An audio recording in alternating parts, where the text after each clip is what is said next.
I am doctor Anju Agrawal. Students, आज हम आपको हरित क्रांति के बारे में बताना चाहते हैं कि हरित क्रांति क्या है, ग्रीन रिवॉल्यूशन क्या है। भारत में हरित क्रांति का प्रारंभ जो है वो 1966 से 67 में हुआ था। इसको शुरू करने का श्रेय प्रोफेसर नॉर्मन बोरलॉग को जाता है, लेकिन भारत में इसका जनक, हरित क्रांति का जनक MS स्वामीनाथन को माना जाता है। इस क्रांति के संचालन में उस समय के तत्कालीन कृषि एवं खाद्य मंत्री बाबू जगजीवन राम ने भी काफ़ी सहयोग दिया था। हरित क्रांति का मतलब होता है, हरित क्रांति से अर्थ ये होता है कि देश के सिंचित और असिंचित कृषि क्षेत्रों में अधिक उपज देने वाले संकर बीजों के उपयोग से फसल उत्पादन में वृद्धि कैसे करना है। इस क्रांति को हरित क्रांति की संज्ञा इसलिए दी गई क्योंकि इसके बाद भारतीय कृषि निर्वाह स्तर से ऊपर उठकर अधिक स्तर पर आ चुकी थी।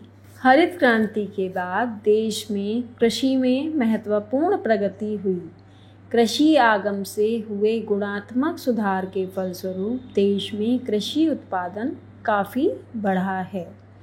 खाद्यान्नों में आत्मनिर्भरता आई है, व्यावसायिक कृषि में बढ़ोतरी हुई है, कृषि आधिक्य बढ़ा है तथा साथ ही कृषकों के दृष्टिकोण में भी परिवर्तन हुआ है।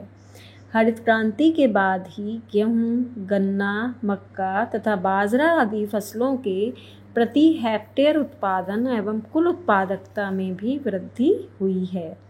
हरित क्रांति की उपलब्धियों को हम इस तरह से देख सकते हैं कि सबसे पहले तो हम देखते हैं कि कृषि में तकनीकी एवं संस्थागत सुधार हरित क्रांति के पश्चात ही हुए हैं, जिसमें रासायनिक उर्वरकों का प्रयोग बढ़ा है, उन्नतशील बीजों का प्रयोग बढ़ा है, सिंचाई सुविधाओं का विकास हुआ है, नवीन कृषि विकास विधि के अंतर्गत पौध संरक्षण पर ध्यान दिया गया है। पौध संरक्षण में क्या किया गया है कि खरपतवार एवं कीटों का नाश करने के लिए दवा छिड़कने का काम किया गया है, टिड्डी दल पर नियंत्रण किया गया है। इसी तरह से हरित क्रांति के बाद एक बहुफसली कार्यक्रम की शुरुआत हुई है, जिसके अंतर्गत क्या है कि एक ही भूमि पर वर्ष में एक से अधिक फसल उगाकर उत्पादन को बढ़ाया जा सकता है। भूमि की उर्वरता शक्ति को नष्ट किए बिना भूमि के एक इकाई क्षेत्र से अधिकतम उत्पादन करना ही बहुफसलीय कार्यक्रम कहलाता है। ये जानना भी बहुत ज़रूरी था कि बहुफसलीय कार्यक्रम क्या होता है। फिर क्या हुआ है कि हरित क्रांति के बाद ही आधुनिक कृषि यंत्रों का प्रयोग किया गया।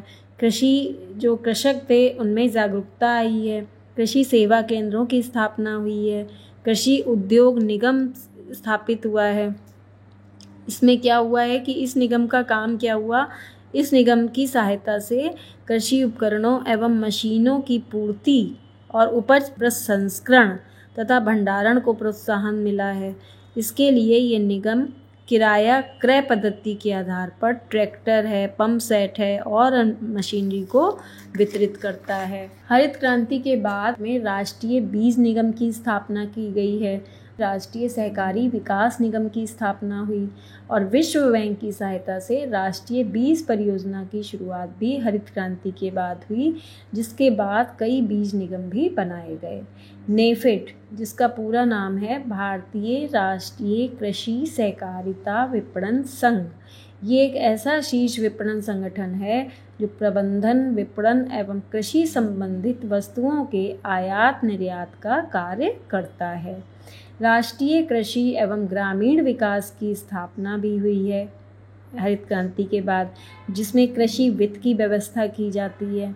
कृषि के लिए खाद्य निगम एवं उर्वरक, साख गारंटी निगम, ग्रामीण विद्युतीकरण निगम, ये सब हरित क्रांति के बाद ही स्थापित हुए हैं। तो इस तरह से हरित क्रांति से देश की अर्थव्यवस्था को विकसित होने में बहुत सहायता मिली है।